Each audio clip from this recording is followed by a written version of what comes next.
Yang kedua, mungkin di samping Bang Muslim pegah puno, long no pegah dua buah kejadian di Lok Sumawe tentang PPKM, tentang darurat Covid.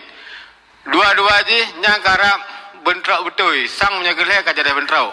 Yang phone balik dograha tentang ya polit urung tentang pembatasan urung malam, urung masyarakat untuk beraktivitas malam.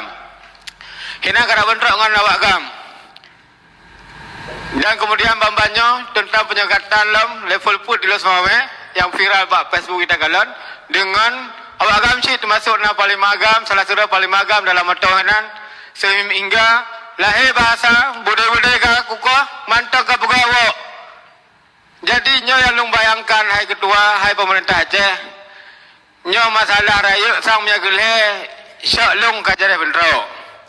Nyo jadi bentrok takut-takut yang kan jadi tahu ada no pun nak belum motor nak kawin lele nak pegar morayanya ham demeli karena nanti akan kejadian berdua dalam tengku.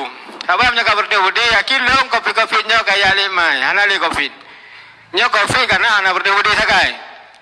Kemudian aturan yang berjalan pemerintah ada jid menjadi kurang nabi makanan mau datang pi nya kan kurang nabi pun mau beda lara-lara ngurace minta rezeki. Yang salah, tota salah. Hadir negara yang kalau orangnya sibuk ngurus saya anak tak berlay. Padahal urus Aceh bah kemudian tegro ke Kibancara ke mati. Hana biasa sibuk negara ya pegahnya ya pegaje. Ini memang negara untuk dibantu rakyat. Puyang nak mudah, mesti menggambarkan orangnya bahwa daruratnya seolah-olah satu mati nanti mati Bandung urus Aceh. Man kesan terakhir pun boleh pegat bangunan. Kau nak mungkin anak kena ajak le. Lebih agak lom fikir ada pindah keadaan buat mana tunda Bandung. Ni bagi aju ke perurung perjuangan ni bagi hai pemerintah Aceh. Ni pegang Pak Jafar, Pak Gubernur. Tapi Gubernur danyo lo rasa letak yang hana sesuai jalan le.